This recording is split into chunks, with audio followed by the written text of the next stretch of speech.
مدد دے گا۔ اب ادب ہے کیا؟ پہلے اس کی اہمیت سمجھا دوں، اس کی اہمیت کیا ہے،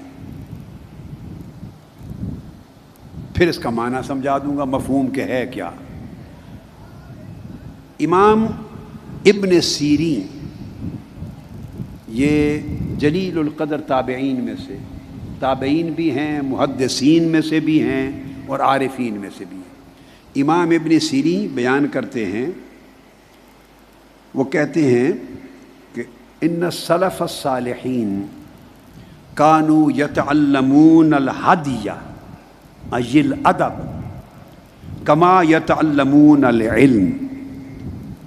یہ تابعی ہیں امام ابن سیرین، وہ فرماتے ہیں کہ سلف صالحین یعنی وہ کہتے ہیں ہم سے اگلے لوگ، پہلے لوگ۔ اب آپ بتائیے، ایک تابعی جب کہتا ہے ہم سے پہلے لوگ، تو وہ کن کی بات کر رہا ہے؟ وہ اگر تابعی صغار تابعین میں سے ہے تو وہ کبار تابعین کی بات کر رہا ہے، بڑے تابعین کی اور صحابہ کی۔ تیسری نسل تو اور ہے کوئی نہیں، ایک نسل تو وہ خود ہے تابعین۔ تو اگر عمر میں چھوٹا ہے تو اپنے سے بڑے تابعین کی بات کرتا ہے جو خلفائے راشدین کے زمانے میں پیدا ہو گئے تھے، یا وہ بات کرتا ہے صحابہ کرام کی۔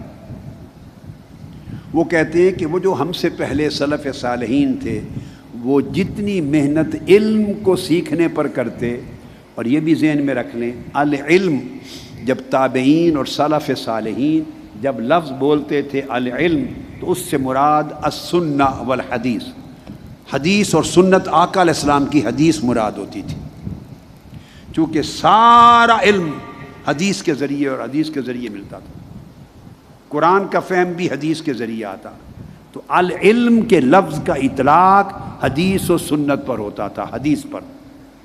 تو وہ فرماتے کہ ہم سے پہلے لوگ جتنا سفر کرتے، جتنی محنت کرتے، جتنی مشقتیں اٹھاتے علم سیکھنے پر، یعنی حدیث نبوی سیکھنے پر، وہ فرماتے ہیں اتنی ہی محنت کرتے زندگی میں ادب سیکھنے پر۔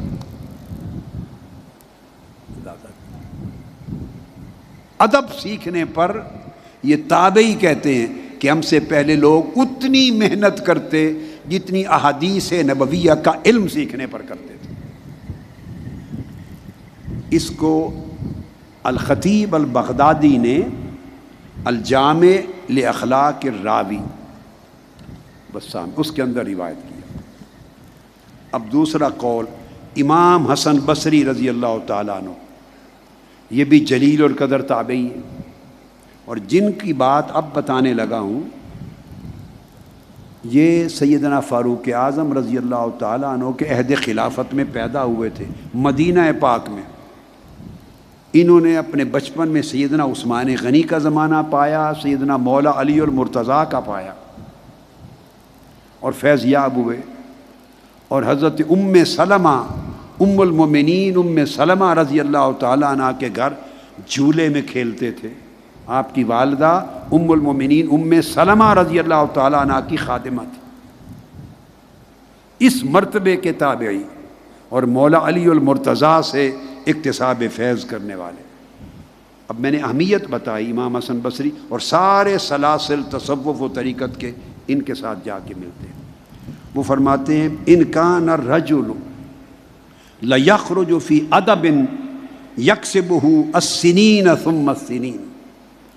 وہ کہتے ہیں کہ یہ بھی کم ہے کہ اگر کوئی شخص نکلے، گھر سے باہر نکلے، سفر پہ جائے، اور ایسا عمل وہ فرماتے ان کے زمانے کے لوگ اور اگلے لوگ یہی کیا کرتے تھے۔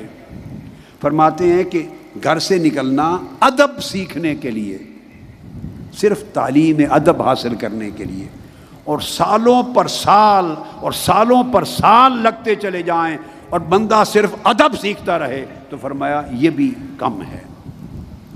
زندگی کے سال ہا سال صرف ادب سیکھنے پہ گزار دیں، چونکہ ادب سیکھنے سے سارا کچھ نصیب ہوتا ہے۔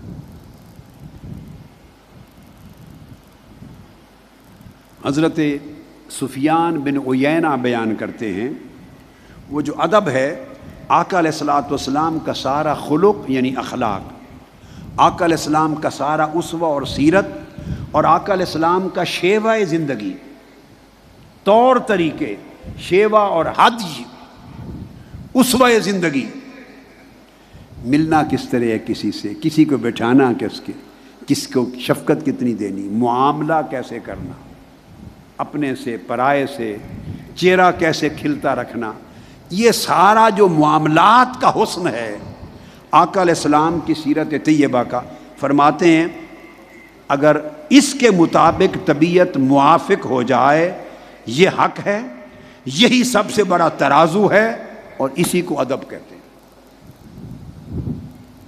بندے کو حسن ادب نصیب ہو جاتا ہے۔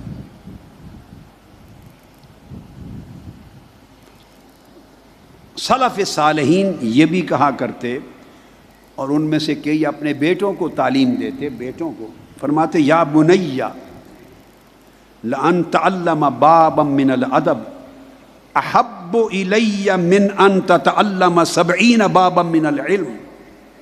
بڑے بڑے اکابر صالحین، سلف صالحین اپنے بیٹوں کو، اولاد کو تعلیم کرتے کہ میرے بیٹے ادب کا ایک باب سیکھ لینا، ایک چیپٹر ادب کا ایک باب سیکھ لینا علم کے 70 ابواب پڑھ لینے سے زیادہ محبوب ہے مجھے۔ علم کے 70 باب بندہ سیکھ لے، ادب نہ سیکھے تو 70 کے 70 باب علم کے سیکھے ہوئے اپنا اثر اور فیض دینے میں بیکار جاتے، اور ادب کا ایک باب سیکھا ہو وہ 70 ابواب کی کمی کو پورا کر دیتا۔ پھر امام مخلد بن الحسین، یہ سلف صالحین کی باتیں بتا رہا ہوں، وہ پہلی جو قرون مبارکہ، فرماتے ہیں انہوں نے حضرت عبداللہ بن مبارک سے کہا، حضرت عبداللہ بن مبارک سے فرمایا نحن الی کثیر من الادب احوج منا الی کثیر من الحدیث۔ وہ کہتے کہ ہم جتنا محتاج ہیں نا حدیث سیکھنے کے، حدیث نبوی اور آقا علیہ السلام کی سنت اور حدیث کا علم سیکھنے کے جتنا محتاج ہیں، اس سے بہت زیادہ محتاج ہیں ادب سیکھنے کا۔ اس کو سیکھ کر علم ملتا ہے، ادب کو سیکھ کر پورے دین کا خلاصہ آ جاتا ہے زندگی میں۔ امام شافعی سے کسی نے پوچھا، سیدنا امام شافعی رضی اللہ تعالیٰ عنہ، فرمایا کیف شہوتک للادب۔ امام شافعی سے پوچھا آپ کی طلب اور خواہش اور تڑپ ادب کے لیے کیسی ہے، آپ ادب کو حاصل کرنے میں کتنی طلب اور تڑپ رکھتے ہیں اور خواہش رکھتے ہیں؟ آپ نے فرمایا میں اتنی طلب اور تڑپ رکھتا ہوں ادب سیکھنے کی کہ میں اگر ایک حرف مجھے کوئی ادب سکھا دے، تعلیم کرے، نصیحت کرے، اور ایک حرف بھی نصیحت کا ادب سکھانے کا ہو تو میری آرزو ہے سر سے پاؤں تک میرا ایک ایک انگ اور ایک ایک عضو کان بن جائے، میں ہر عضو سے وہ حرف ادب سیکھوں، جسم کا ہر انگ کان بن جائے اور ہر انگ کے ذریعے میں ادب کو سنوں اور سیکھوں۔ کہتے ہیں اتنی لذت، اتنا شوق، اتنی طلب اور اتنی تڑپ ہے میرے اندر ادب کو سیکھنے پڑھنے کی۔ اور پھر انہوں نے اس سے آگے سوال کیا وَكَيْفَ طَلَبُكَ لَهُ، آپ کی پھر اس کو حاصل کرنے کی طلب کا عالم کیا ہے، آپ اس کی طلب کو کس طرح محسوس کرتے ہیں اپنے اندر؟ فرمایا اس طرح محسوس کرتا ہوں جیسے ایک ماں کا ایک ہی بیٹا ہو اور کوئی اولاد نہ ہو، اور وہ گم ہو جائے، طویل زمانہ گم رہے، اور وہ تڑپ تڑپ کے گویا مر رہی ہو، تڑپ تڑپ کے مرتے مرتے مدت کے بعد وہ گم شدہ بیٹا مل جائے، تو آپ اس کی کیفیت دیکھیں، ماں کو اس بیٹے کے ملنے پر کیا خوشی کی کیفیت ہوگی۔ کہتے ہیں ادب کا جب سبق ملتا ہے تو میرے من کی لذت و سرور کا عالم یہ ہوتا ہے۔ یہ کوئی چھوٹے آدمی کی بات نہیں بتا رہا، امام شافعی رضی اللہ تعالیٰ عنہ کی بات۔ یہ امام شافعی ہیں، اور اب امام مالک کا سن لیں، یا ائمہ۔ امام مالک کے ایک شاگرد ہیں امام عبد الرحمن بن القاسم۔ امام عبد الرحمن بن قاسم اپنی وفات سے قبل فرمانے لگے صحبت الامام مالکن 20 سنہ، میں امام مالک رضی اللہ تعالیٰ عنہ کی صحبت میں 20 سال تک رہا، 20 سال ان کی صحبت میں طالب علم بن کے رہا، 20 سال۔ فَكَانَ مِنْهَا 18 سَنَةً فِي تعلیم الادب، 20 سالوں میں سے 18 سال امام مالک نے مجھے صرف ادب سکھایا، 18 سال تک صرف ادب کی تعلیم دی، اور آخری 2 سال وَسَنَتَانِ فِي تعلیم العلم، آخری 2 سال مجھے حدیث اور سنت کی تعلیم دی، آخری 2 سال علم پڑھایا۔ میں نے آپ کو پہلے بتا دیا، اوائل قرون ثلاثہ میں، اوائل زمانوں میں العلم جب بولتے تھے تو اس سے مراد احادیث کا علم ہوتا تھا، کتب حدیث۔ فرمایا آخری 2 سال علم پڑھایا، 18 سال ادب۔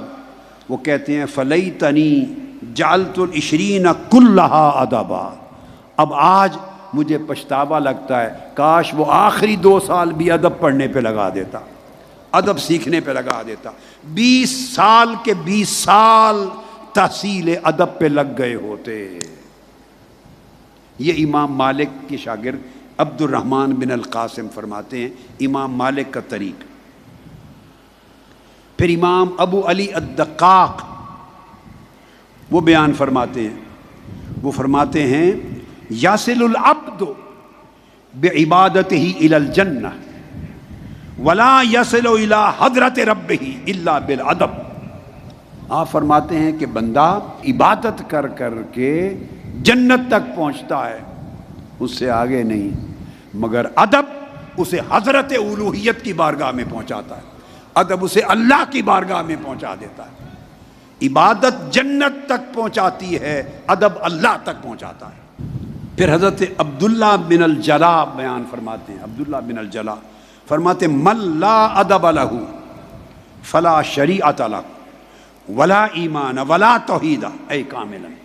فرمایا جس شخص نے ادب حاصل نہیں کیا اس کے پاس شریعت بھی نہیں ہے، ایمان بھی نہیں ہے، اور توحید کامل بھی نہیں ہے، وہ ہر شے سے محروم ہے، سب کچھ پڑھا ادب نہ سیکھا اور ادب کو زندگی میں استعمال نہ کیا، ہر شے کا اثر چلا گیا، فیض چلا گیا۔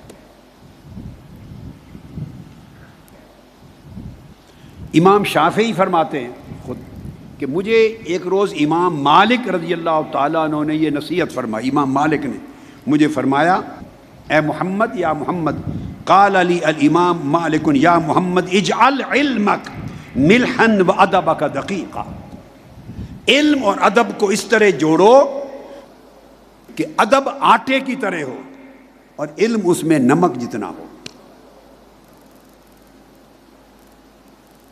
پھر علم نافع بن جائے گا۔ آٹا گوندتے ہیں نا آپ، اس میں نمک کتنا ڈالتے ہیں؟ بولیے، آٹے کی ایک پوری پرات ہو اس میں اتنا نمک ڈالتے ہیں۔ فرمایا علم کو نمک کی طرح کر اور ادب کو آٹے کی طرح کر۔ یہی بات حضور داتا گنج بخش علی حجویری رضی اللہ تعالیٰ عنہ نے فرمائی کشف المحجوب میں۔ انہوں نے بھی فرمایا کہ اے بندے، نصیحت کی، علم کو نمک کی طرح کر اور ادب کو آٹے کی طرح رکھ۔ ادب آٹے کی طرح ایک پرات کے برابر ادب ہو تو اس میں ایک نمک جتنا علم ہوگا تو تب علم نافع بن جائے گا، اور ادب کم ہوگا، علم جتنا زیادہ ہو وہ نافع نہیں بنتا، وہ معلومات کی بھرمار ہے، معلومات کا بوجھ ہے۔ حضرت ابو بکر شبلی فرماتے کہ اہل اللہ کی علامت یہ ہے، اہل اللہ کی، کہ وہ ان کا کوئی لمحہ بھی ادب سے خالی نہیں گزرتا۔ حضرت ذوالنون مصری رضی اللہ تعالیٰ عنہ نے فرمایا من ترخص الادب رجع من حیث جاء۔ حضرت ذوالنون مصری نے کہا جس شخص نے ادب کے معاملے میں رخصت لے لی، یعنی رخصت پر عمل کیا، ڈھیلا ہو گیا، ریلیکس ہو گیا ادب میں، ادب کو ہلکا سمجھا، ادب کو ہلکا سمجھا، وہ جہاں سے آیا ہے پلٹ جائے، کچھ نہیں ملے گا اس کو۔ جہاں سے آیا فرمایا چلا جائے، پلٹ جائے، اسے کچھ نہیں ملے گا۔ ادب انسان کو آگے بڑھاتا ہے، اللہ کی قربت کی طرف لے جاتا ہے، ہر عمل کو مقبول کرتا ہے، اس عمل کی جو جوہریت ہے، جوہریت اس کو اعلیٰ کرتا ہے، چمکاتا ہے، اس کی خالصیت کو چمکاتا ہے، اور علم کو اور عمل کو دونوں کو نافع بناتا ہے۔ یہ میں نے چاہا کہ چند کلمات بڑی ہستیوں کے آپ سن لیں کہ ادب کی اہمیت پر وہ کیا کہتے ہیں۔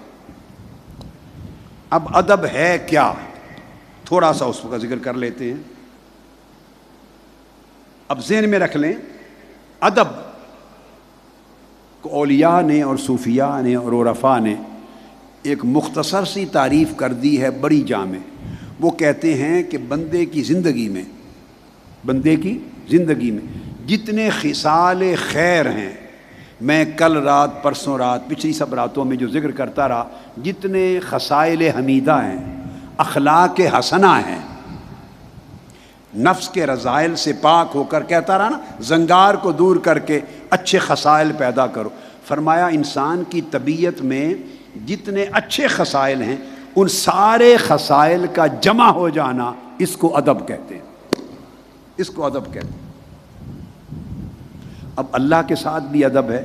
ہم ادب کا ایک معنی جانتے ہیں عام طور پر کہ بزرگوں کے ساتھ، اولیاء کے ساتھ، آقا علیہ الصلوۃ والسلام کی ذات اقدس کے ساتھ، صحابہ کرام کے ساتھ، اہل بیت اطہار کے ساتھ، صالحین اور اولیاء و عارفین کے ساتھ، پھر مشائخ کے ساتھ، پھر والدین کے ساتھ، اساتذہ کے ساتھ، بڑوں کے ساتھ ادب سے پیش آنا۔ ہم نے ادب کا صرف اتنا معنی فکس کر رکھا ہے، ایسا ہے نا جی؟ ذہن میں رکھ لیں، یہ ادب کا ایک باب ہے،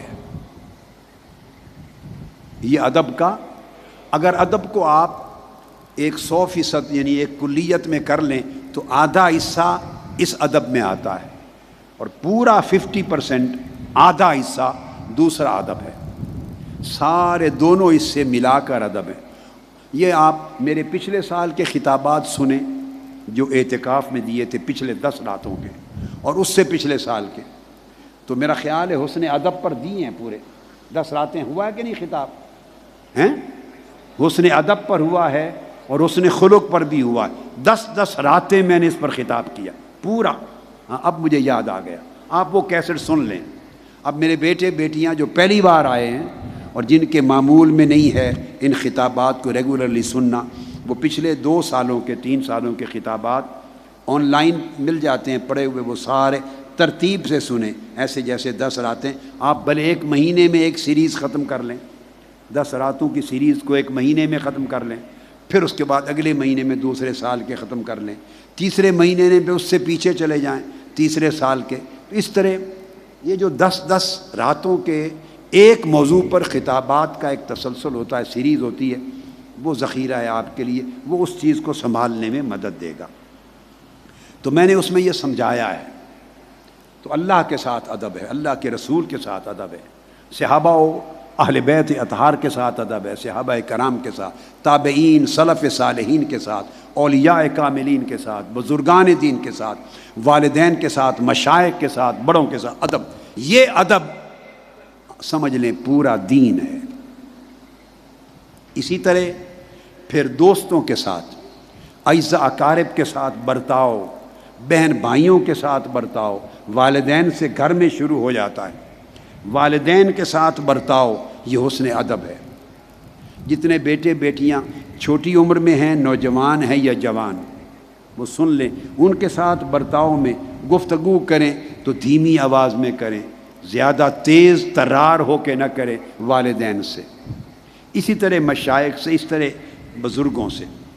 تو والدین ان کا احترام کریں، تکلیف ہو ان کی خدمت کریں، تکلیف ہو ان کے پاؤں دبایا کریں، ماں باپ کے پاؤں دبایا کریں، ٹانگیں دبایا کریں، خدمت کریں۔ جب جانے لگیں اسکول، یونیورسٹی، جاب پر، انہیں سلام کر کے جائیں، اگر کر سکے تو ہاتھ چوم کے جائیں، جاتے ہوئے مصافحہ کریں، ہاتھ چوم لیں، بوسہ دیں، ماں باپ جو اویلیبل ہے ہاتھ چوم کے جائیں۔ واپس یہ ادب سکھا رہا ہوں آپ کو، واپس آئیں، آ کے سیدھا ملیں، پھر ہاتھ چوم لیں۔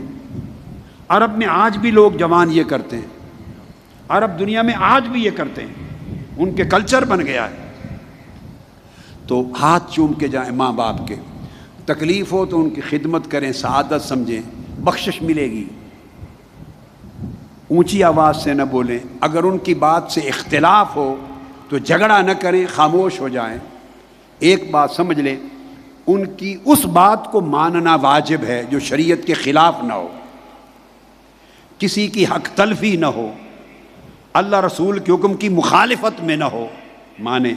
اگر ان کی بات اللہ رسول کے حکم کی مخالفت میں ہے، شریعت کچھ اور کہتی ہے، ماں کچھ اور کہہ رہی ہے، دین نے جو حقوق دیے ہیں وہ کچھ اور تقاضا کرتا ہے دین، ماں کی خواہش باپ کی خواہش کچھ اور ہے، تب بھی جھگڑا نہ کریں، خاموش رہیں۔ ایسے ٹکراؤ میں عمل شریعت پہ کریں، عمل حکم اللہ اور اللہ کے رسول کا حکم والدین سے اونچا ہے، مشائخ سے اونچا ہے، ہر ایک سے بلند ہے اللہ اور اس کے رسول کا حکم۔ بعض اوقات آپ کی شادی ہو جاتی ہے، ماں کی، آپ کی ماں اور آپ کی بیوی کی نہیں بنتی، وہ ساس اور بہو ہیں، آپ بیٹے ہیں، آپ سینڈوچ ہو جاتے ہیں۔ تو کئی لوگ غلطی کرتے ہیں، تو بیوی کے کہنے پر آ کر ماں سے زیادتی کریں گے یا ماں باپ سے کریں گے، اور بعض کریں گے بچے ماں کی بات مان کر بیوی سے زیادتی کریں گے۔ دونوں میں کسی ایک سے زیادتی کی بھی اجازت نہیں۔ ماں کا یہ حق نہیں ہے، یہ حق ماں کا، ماں باپ کا نہیں ہے کہ ان کی وجہ سے آپ وہ حق جو اللہ رسول نے بیوی کو دیا ہے آپ بیوی سے چھین لیں، بیوی سے زیادتی کریں، اس کو محروم کریں، ظلم کریں۔ یہ ماں باپ کا حق نہیں ہے۔ اگر آپ یہ بات ان کی نہیں مانیں گے آپ گناہگار نہیں ہوں گے، چونکہ وہ اللہ رسول کے حکم کے خلاف کہہ رہے ہیں۔ اللہ رسول نے ان کو یہ حق دیا ہے، وہ حق ان کو جانا چاہیے، آپ کے بیوی بچوں کو۔ تو ماں باپ سے جھگڑا نہیں کرنا، تو میں نہیں کرنی، اونچا نہیں بولنا، خاموش ہو جائیں۔ آپ کو فہم ہونا چاہیے، سمجھ ہونی چاہیے، انسان ہیں، یہ خطا ہے، یہ ان کا ڈیمانڈ غلط ہے، بس نہ وہ پوری کریں نہ ادھر زیادتی کریں، مگر ان سے ٹکراؤ بھی نہ کریں، بے ادبی نہ کریں۔ اسی طرح جو حق ماں باپ کا ہے، ان کی خدمت کرنا، مال سے خدمت کرنا، روز ان کی خیریت پوچھنا، پیار سے خدمت کرنا، ہر دکھ سکھ میں خیال کرنا، یہ جو حق ماں باپ کا ہے ادب اور احترام کا، بعض اوقات نہیں بنتی تو بیوی تقاضا کرتی ہے، آپ شکایتیں کر کر کے آپ کا ذہن بھرنا چاہتی ہے، ماں کے خلاف، باپ کے خلاف۔ وہ حق بھی نہیں ہے بیوی کا، وہ ماں باپ کا حق ہے۔ تو بیوی کے کہے پر ایسا کوئی کام نہ زبان سے بول سکتے ہیں نہ کر سکتے ہیں جو ماں باپ کے حقوق کے خلاف ہو، جیسے کہ ماں باپ کے کہے بیوی کے حق کے خلاف جو شریعت نے حق رکھا ہے آپ نہیں کر سکتے، تو بیوی کے کہنے سے والدین کے خلاف نہیں کر سکتے۔ ہر ایک کے حق کو اپنی جگہ قائم رکھنا اور حد کو نہ توڑنے دینا، نہ توڑنا نہ توڑنے دینا، ایک دوسرے پر ظلم اور تعدی نہ ہو۔ یہ امتحان ہے ان کا جو جوائنٹ فیملی میں رہتے ہیں، شادیاں ہو جاتی ہیں، وہ ایک اس آزمائش سے گزرتے ہیں۔ میں نے آپ کو وے آؤٹ بتا سمجھ آ گئی کہ نہیں؟ جو شادی شدہ ہے ہاتھ اٹھائیں۔ ہاں، نہ ادھر زیادتی ہو حق تلفی ہو اور نہ ادھر زیادتی اور حق تلفی ہو، وہاں اللہ رسول کے حکم کو سامنے رکھنا ہوتا ہے۔ اب پلٹ کے پھر آ جاتے ہیں، تو ماں باپ کی ادب کریں، عزت کریں، تکریم کریں۔ وہ پڑھے لکھے نہیں ہیں تو کیا ہوا، ان کو جاہل سمجھ کے، گوار سمجھ کے نہ جھڑکو، اف اور تو میں نہ کرو، کوئی بات نہیں۔ ادب علم کی وجہ سے نہیں ہو رہا، ادب ماں باپ ہونے کی وجہ سے ہو رہا ہے۔ آپ ڈاکٹر بن گئے، انجینئر بن گئے، وہ محنت مزدوری کرنے والے ہیں چھوٹے، تو وہ ادب آپ کے اس منصب کی وجہ سے نہیں ہو رہا، ادب ان کے ماں باپ ہونے کے حق کی وجہ سے۔ آپ کے اساتذہ پڑھایا، آپ پی ایچ ڈی کر گئے، دنیا میں بڑے لائق ہو گئے، وہ پرائمری اسکول کے استاد تھے، اسکول لائف کے استاد تھے، تو وہ اس نے 2 حرف بھی پڑھائے، وہ آپ کا استاد ہے، اس کا ادب سے ملیں۔ مجلس میں جس سے سبق سیکھ لیں استاد ہے، ادب سے احترام سے ملیں۔ جس سے حرف نصیحت سن لیں آپ کا استاد ہے، اس سے ادب اور احترام سے ملیں۔ پھر ہر جو بڑا ہے عمر میں اس سے ادب اور احترام سے ملیں۔ تو یہ ادب ہے۔ اسی طرح چھوٹے کا بھی ادب ہے. میں نے کیا کہا؟ بولیے. چھوٹے کا بھی ادب ہے. آپ پوچھیں گے جی چھوٹے کا ادب کیسے؟ اب اس تنگ معنی سے باہر نکل آئے نا. ادب صرف تعظیم کے معنی میں نہیں ہے. تو چھوٹے کا ادب کیا ہے؟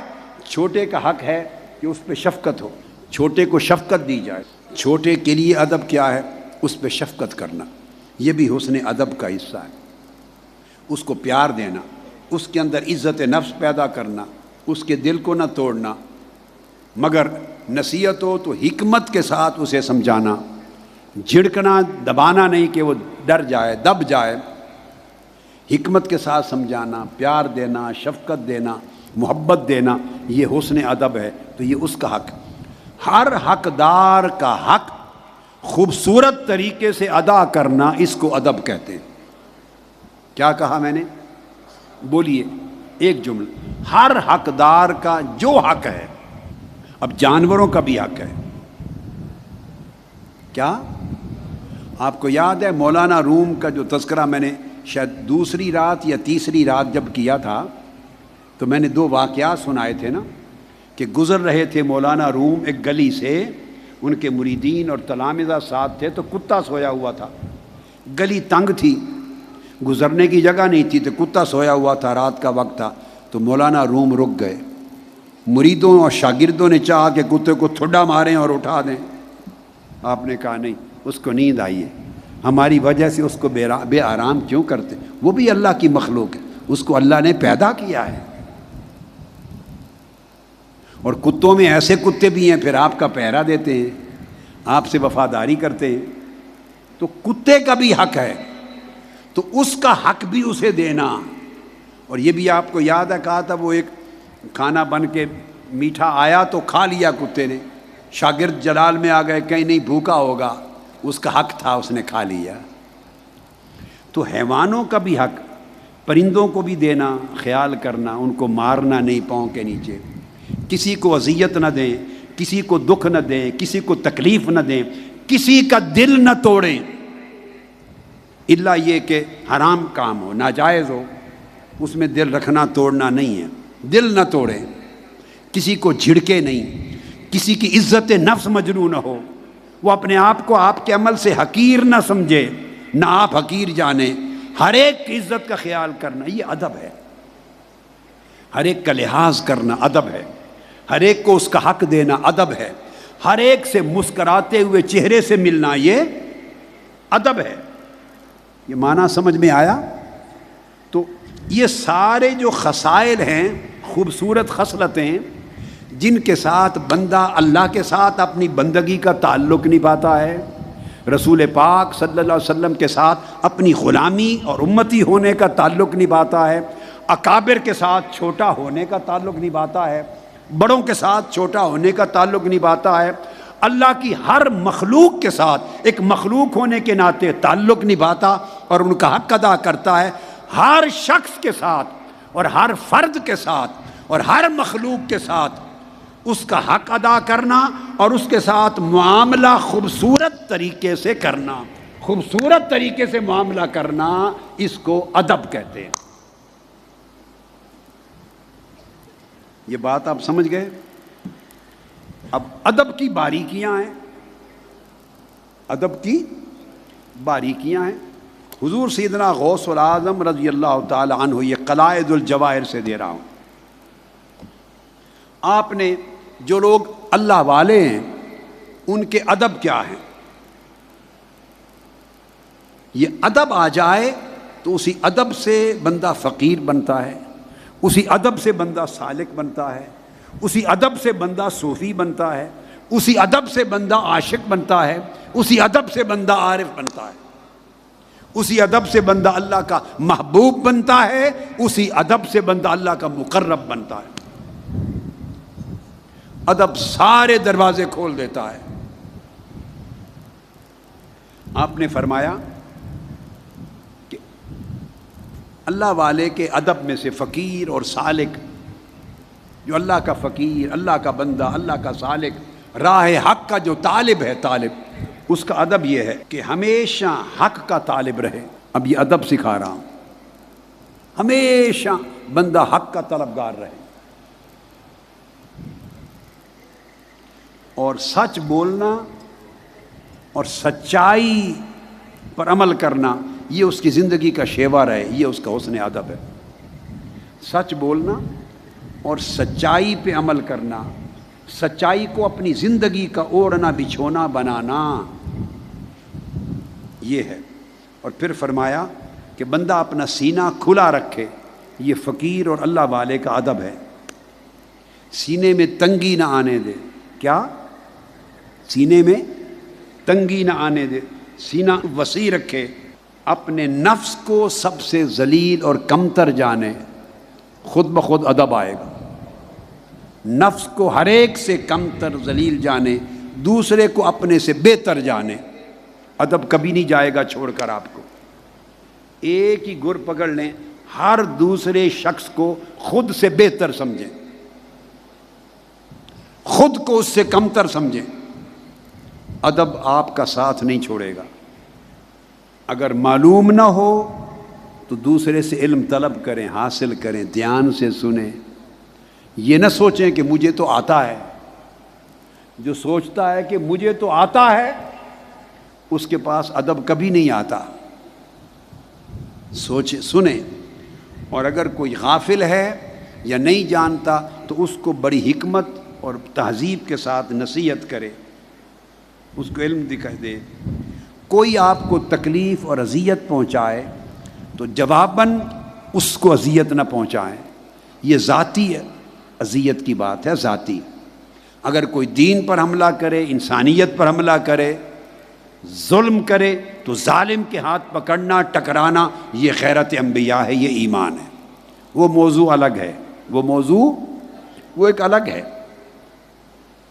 یہ ذاتی سطح پہ کوئی آپ سے زیادتی کر دے، جھڑکے، برے آداب کے ساتھ آپ کو بلا لے، آپ کی حق تلفی کر لے، ذاتی طور پہ آپ کا لحاظ نہ کرے، آپ کی بے عزتی ہو جائے، تو اس کو اذیت جواب میں نہ دے۔ پھر فرمایا کہ جو اللہ کی راہ پہ چلنے والا، اس کا ادب یہ ہے کہ کثرت سے دیتا ہے اور لیتا نہیں ہے، کثرت سے دینے والا بنے، لینے والا نہ بنے، محرمات سے بچے اور شبہات مشتبہات سے کنارہ کش رہے، غریب کا مددگار رہے، یتیم کا معاون اور سہارا رہے۔ اور فرمایا اللہ والے کا ادب زندگی یہ ہے کہ اس کا چہرہ ہر وقت مسکراتا رہے، اس کے چہرے پہ تبسم رہے، چہرے سے خوشی ظاہر کرے، اور دل اللہ کے عشق اور محبت اور ہجر اور فراق کے غم میں غمگین رہے۔ اگر فقر کی حالت میں بھی اللہ نے رکھا ہے تو راضی رہے۔ کوئی راز کسی کا اس بندے کے پاس ہو تو کسی کا راز پوری عمر افشا نہ کرے، راز افشا نہ کرے، پردہ پوش بن کے رہنا، یہ ادب ہے۔ ہر ایک کے عیب پر پردہ ڈالنا، ہر ایک کے نقص پر پردہ ڈالنا، لوگوں کے راز پہ پردہ ڈالنا، یہ ادب ہے زندگی کا۔ اور پھر کسی کی ہتک نہ کرنا، کسی کی عزت کم نہ کرنا، اور کسی کی عزت کا پردہ بنا ہوا ہے جھوٹا ہی، وہ بھی نہ اتارنا۔ جیسا بھرم ہے اس کے بھرم کو قائم رکھنے پہ خوش ہونا، یہ ادب ہے۔ ہر وقت اچھے اخلاق کے ساتھ رہے، صبر اور شکر کے ساتھ رہے۔ کوئی آپ کے ساتھ جہالت سے، اکھڑ پن سے پیش آئے تو آپ اس کے ساتھ حلم اور بردباری سے، نرمی سے پیش آئیں، یہ ادب ہے۔ کوئی اذیت دے، صبر کریں، یہ ادب ہے۔ فرمایا اسی طرح کسی سے بغض نہ رکھے، یہ دل کا ادب ہے۔ بڑوں کی تعظیم کرے، یہ ادب ہے۔ چھوٹوں پر شفقت اور محبت کرے، یہ ادب ہے۔ کوئی بھی امانت ہو آپ کے پاس، بیٹے میں پورا شیوہ زندگی دے رہا ہوں آپ کو، یہ ادب ہے۔ یہ پوری زندگی کا ایک سبق ہے، حضور سیدنا غوث الاعظم رضی اللہ تعالیٰ عنہ نے ایک مجلس میں پڑھایا، قلائد الجواہر سے وہ سنا رہا ہوں آپ کو۔ تو اولیاء صوفیاء تو ایسی تعلیم دیتے تھے۔ چھو منتر یہ ان کا تصوف نہیں تھا. چھو منتر تصوف، چھو منتری تصوف نہیں تھا، یہ ہندوؤں سے آیا ہے. یہ چھو منتری تصوف، آپ چھو منتری میں سمجھ گئے نا، جو لوگ بڑے کرتب دکھا اور جلال دکھا اور ایسے لوگوں کے اوپر بڑا کچھ روب دبدبا بنا اور ظاہرداری دکھا، یہ سارا چھو منتری ہندوؤں کا سارا تصور ہے جو انڈیا میں جنم لیا ہے، جس میں یہ مدینہ سے نہیں آیا، نہ یہ بغداد سے آیا. آپ میری بات کو سمجھ گئے؟ یہ تعلیم ہے تصوف، یہ ادب ہے. فرمایا آپ کو کوئی امانت ملے کبھی خیانت نہ کریں، یہ آپ کا ادب ہے ایمان کا. کسی کو برا نہ کہیں، یہ ادب ہے. کسی کی چغلی اور غیبت نہ کریں، وہ ہوتا ہے پشت پیچھے کسی کی برائی کرنا، بھلے وہ برا ہی ہو مگر اس کی برائی نہ کریں. اس کا برا ہونا اور بات ہے، آپ کا اس کی برائی کرنا اور بات ہے، یہ نہ کریں. فرمایا یہ اللہ والے کا ادب ہے، سالک اور فقیر کا ادب ہے. فرمایا اس طرح اللہ کی عبادت کی رغبت رکھے، نماز روزہ اور عبادات اور طاعات میں. غریبوں کو، کمزوروں کو، مسکینوں کو اپنی مجلس میں زیادہ جگہ دے، یہ ادب ہے. یہ غریبوں کا حق ہے، یہ ادب ہے. زیادہ جگہ دے، مسکینوں کو کھانا کھلائے، یہ حسن ادب ہے. ہمسایوں کو راحت پہنچائے، اللہ کا بندہ، یہ ادب ہے. اپنی جانب سے کوئی تکلیف نہ دے، کسی کو گالی نہ دے، کسی کی غیبت نہ کرے، کسی پر عیب اور تہمت نہ لگائے، کسی کی مذمت نہ کرے، کسی کی چغلی نہ کرے، اور ایسی حرکات و سکنات نہ کریں جس سے دوسروں کی حتک اور عزت کی میں کمی آئے. آپ نے فرمایا اللہ والے کا یہ ادب ہوتا ہے، یہ اس کا شیوہ زندگی ہوتا ہے. پھر جس کو یہ ادب نصیب ہو جائے، اللہ پاک اس کے دل کے اندر حکمت اور معرفت کا چشمہ کھول دیتا ہے. پھر اس کا کلام عجیب ہوتا ہے، اس کی زبان اللہ کے رازوں کا خزانہ ہوتی ہے. اس کا قول، اس میں وزن، توازن، اعتدال، تاثیر ہوتی ہے. اور اس کا فکر ما کانا و ما یکون کی حدوں میں ہر طرف، زمین سے لے کے آسمان اور عرش تک اس کا فکر کام کرتا ہے.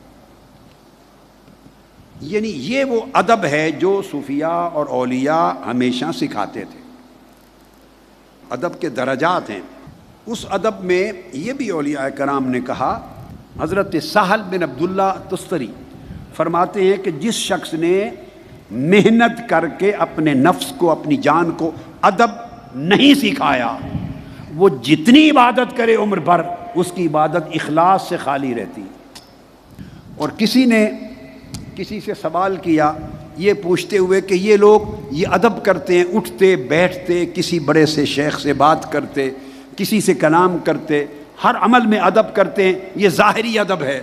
تو حضرت یعنی جنید بغدادی رضی اللہ تعالیٰ عنہ کا تذکرہ اور حضرت ابو حفص بغدادی کا، انہوں نے فرمایا نہیں، یہ جو ظاہر کا خوبصورت ادب ہے یہ باطنی ادب کا عنوان ہوتا ہے. اس ظاہری زندگی میں طور اطوار، اخلاق اور عادات میں جو ظاہری ادب کرتا ہے بندہ، اسی ادب سے ادب کے اثرات باطن پہ جاتے ہیں. یہ باطن کے ادب کے اس سے رنگ چڑھتا ہے. حضرت ابو عمران اولیاء میں سے بڑے اکابر عرفاء میں سے ہوئے. وہ فرماتے ہیں کہ میں نے اللہ کے حضور عزم کیا کہ یہ 4 خصلتیں میں اپنے اوپر لازم کر لوں گا. اخلاق کی 4 خصلتیں، اچھے اخلاق 4، جیسے ہوتا ہے عبادت ہے، سخاوت ہے، تواضع ہے، انکساری ہے، یا دوسروں کے ساتھ رفق اور نرمی ہے. یعنی انہوں نے کہا کہ 4 اخلاقی خصلتیں میں نے اپنے اوپر واجب کی.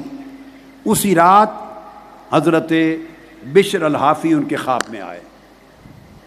حضرت بشر الحافی نے کہا ابو عمران تم نے 4 خصلتوں کو اپنے اوپر لازم کر لیا، میں بتانے آیا ہوں، مگر ان میں تو نے ادب کو شامل نہیں کیا.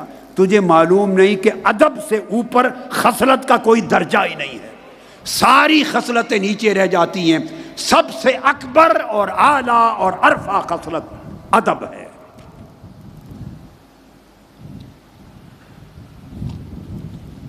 آقا علیہ السلام نے فرمایا، حضرت جابر بن سمرہ رضی اللہ تعالیٰ عنہ روایت کرتے ہیں، آقا علیہ السلام نے فرمایا کہ اگر ایک شخص اپنے بیٹے کو، اولاد کو ادب سکھائے، ہر روز بیٹھ کے تھوڑی دیر اپنی اولاد کو، بیٹے بیٹی کو ادب سکھائے، فرمایا ہر روز اناج میں سے اتنا روزانہ صدقہ کرنے سے زیادہ اجر کا کام یہ ہے روزانہ اولاد کو ادب سکھانا۔ صدقہ خیرات سے زیادہ نفع دینے والا عمل ہے، اس لیے کہ جس اولاد کو ادب آ جائے گا، یہ بھی ادب میں سے ہے کہ والدین دنیا سے رخصت ہو جائیں تو ان کو نہ بھولے، وہ والدین کو پیچھے ثواب پہنچاتا رہے گا، اور ساتھی کے تعلق کا ہمیشہ خیال رکھنا، یہ بھی اسی حسن سیرت، حسن ادب میں سے ہے۔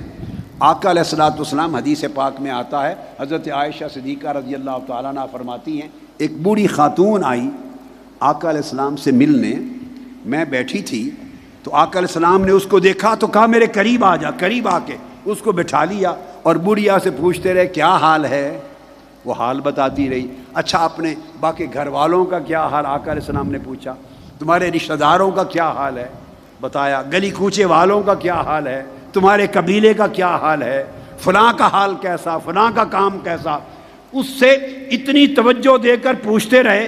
فرماتی ہیں حضرت ام المؤمنین عائشہ صدیقہ رضی اللہ تعالیٰ عنہ، حتیٰ کہ مجھے خیال گزرا جب وہ چلی گئی، میں نے عرض کیا یا رسول اللہ، آپ نے سب سے توجہ ہٹا دی اور ساری توجہ شفقت اس ایک بڑھیا کی طرف کر دی، اتنی شفقت اور توجہ، اس کی وجہ کیا ہے؟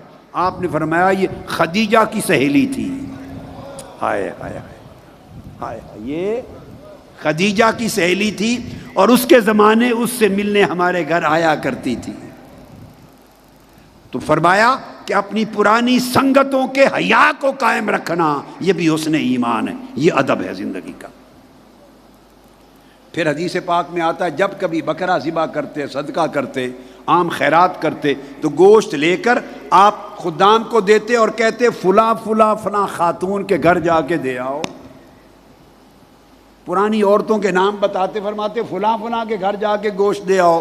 میں نے پوچھا یا رسول اللہ آپ اتنا خیال فرماتے اور ان کے گھروں میں گوشت بیچتے ہیں، یہ کون لوگ ہیں؟ فرمایا یہ ساری خدیجہ کی سہیلیاں تھیں، خدیجہ کی سہیلیاں تھیں۔ تو جب زمانہ گزر جائے تو ایمان اور ادب کے حسن کا تقاضا یہ ہے کہ ان کی پرانی والدین کی پرانی سنگتوں کا بھی خیال کرنا۔ اولاد کو ادب سکھائیں گے تو ادب آپ کی قبر میں بھی کام آئے گا۔ اس لیے ارشاد فرماتے ہیں اولیاء کرام کہ جس نے اللہ پاک سے اپنا تعلق ادب پر استوار کر لیا اور پوری زندگی کو حسن ادب کے ساتھ سنوار لیا، فرمایا اللہ پاک اسے مفاتیح الخیر عطا کر دیتا، خیر کی کنجیاں دے دیتا ہے اس کو، اللہ اسے خیر کی کنجیاں عطا کر دیتا ہے۔ میں نے آپ کو بتایا تھا کہ اللہ پاک اسے اس کے اندر خیر کا چشمہ پیدا کر دیتا ہے، وہ منبع فیض بن جاتا ہے ادب سے۔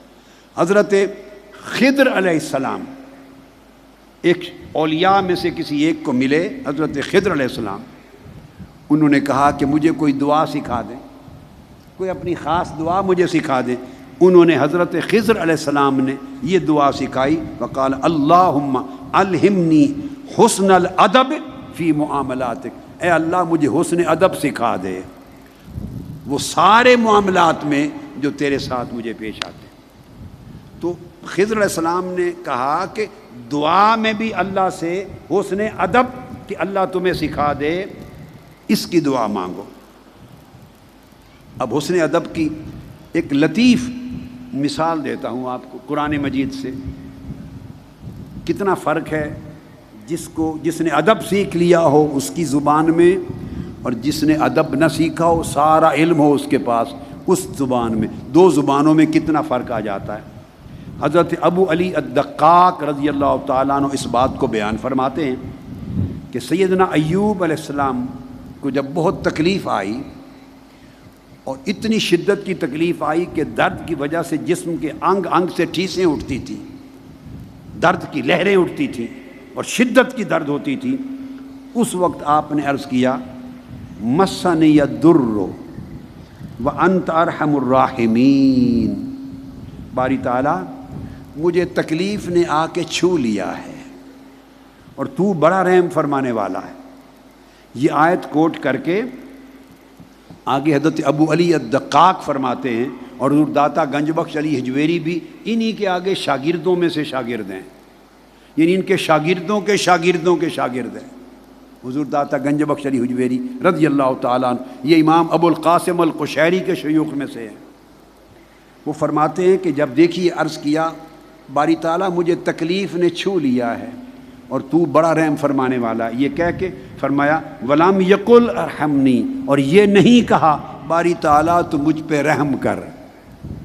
اس طرح خطاب کر کے اللہ کو عرض نہیں کیا کہ مجھ پہ رحم کر، یہ میری تکلیف دور فرما، میری مرض دور فرما، یہ بھی عرض نہیں کیا تو مجھ پہ رحم کر، ارحمنی نہیں کہا کہ انت ارحم الراحمین، تو بڑا رحم کرنے والا۔ یعنی وہ فرمایا کہ ادب کی وجہ سے تو مجھ پہ رحم کر، یہ زبان بھی بند کر لی، یہ کلمہ بھی نہیں۔ یہ کمال ادب ہے کہ بندہ اتنا پیکر ادب بن جاتا ہے کہ کسی کلمہ کی شکل میں مانگتے ہوئے بھی اس کو جھجک آتی ہے۔ آپ نے سنا تھا نا حضرت ذوالنون مصری کے حوالے سے ایک تذکرہ ایک عارفہ اور عاشقہ کا، کہ جب پوچھا کہ سخاوت کیا ہے تو ان کے جواب میں کہا کہ وہ مقام جہاں تجلی حق وارد ہوتی ہے دل پر، اور پھر بندہ اللہ سے مانگتا ہے، میں 20 سال سے اس مقام پر ہوں۔ جب تجلیات وارد ہوتی ہیں دل ارادہ کرتا ہے کچھ مانگ لوں، مگر ادب کی وجہ سے شرم آتی ہے کہ مولا سے مانگوں، کہیں وہ یہ نہ کہے کہ تو بھی اس مزدور کی طرح ہے جو اجرت مانگتا ہے۔ اجرت مانگتا بھی کمال ادب کے منافی ہے۔ اس لیے ایسے اولیاء ہوئے جو صرف اس کو یاد کرتے کچھ مانگنے کی بجائے۔ سیدنا عیسیٰ علیہ السلام کا ادب بھی بیان کیا عرفاء نے، جب قرآن مجید میں ذکر آیا ہے کہ عیسیٰ علیہ السلام نے اپنی قوم کے حوالے سے کہا، اللہ کے حضور بڑی توجہ سے الفاظ پر غور کریں، عرض کیا ان تعذبہم فإنہم عبادک، یہ جو میری قوم ہے جنہوں نے شرک کیا، ظلم کیا، بنی اسرائیل تھے آپ کے ساتھ زیادتی کی، عرض کیا باری تعالیٰ اگر تو انہیں عذاب دینا چاہے تو تیرے بندے ہیں، تو مالک ہے، تیرے بندے ہیں، وَإِن تَغْفِرْ لَهُمْ، اور پھر بھی ان کا سارا کچھ کیا کرتا دیکھ کر تو انہیں معاف کرنا چاہے، فَإِنَّكَ أَنْتَ الْعَزِيزُ الْحَكِيمُ، تو مالک ہے۔ بس آگے عرض کچھ نہیں کیا کہ یہ کر، معاف کر دے یا عذاب دے دے، دونوں میں سے کوئی بات کہی نہیں۔ اس کو اس ادب کے کمال کے مرتبے پر منافی سمجھا، کہا مولا عذاب دے تب بھی تیرے بندے ہیں، عذاب کی بات کی تو ان کا بندہ ہونا بیان کر دیا، تیرے بندے ہیں۔ مالک کو بندے پر رحم ہوتا ہے نا، تو اگر تو عذاب دینا چاہے تو تیرے بندے ہیں، بندوں کی بات کر دی، اور اگر تو انہیں معاف کرنا چاہے تو تو بڑا مالک قدرت والا ہے۔ جب معافی کی بات آئی تو اس کی عظمت کی بات کر دی، تجھے کون پوچھ سکتا ہے؟ واہ واہ واہ۔ یعنی بندے کی زبان بدل جاتی ہے، اسی طرح بندے کا لسان قلب بدل جاتا ہے، پھر بندے کا حال بدل جاتا ہے، پھر ہر وقت بندے کی طلب اور اس کی جو خواہشات ہیں اس کی سمت متعین ہو جاتی ہے۔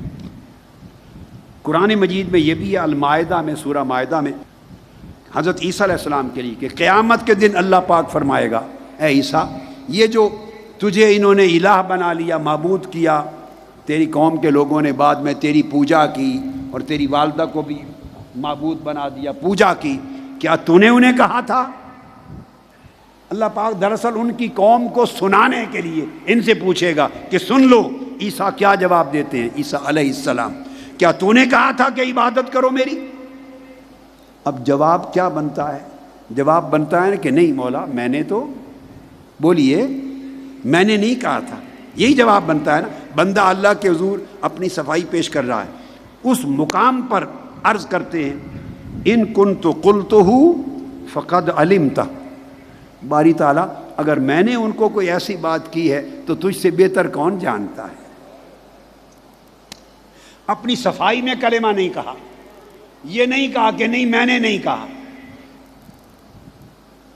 یہ نہیں کہا کہ میں نے نہیں کہا، اپنی صفائی میں جملہ نہیں بولا، معلوم نہیں، تو شاک دیکھتے ہیں کہ معلوم نہیں یار کا منشا کیا ہے، معلوم نہیں یار کا منشا کیا ہے، میں یہ کہوں اس کا منشا کچھ اور ہو، ادھر کی دوسری بات کر دو اس کا منشا کچھ اور ہو۔ عرض کیا ان کنت قلتہ فقد علمت، اگر میں نے ان سے کہا تو باری تعالیٰ تجھ سے بہتر کون جانتا ہے۔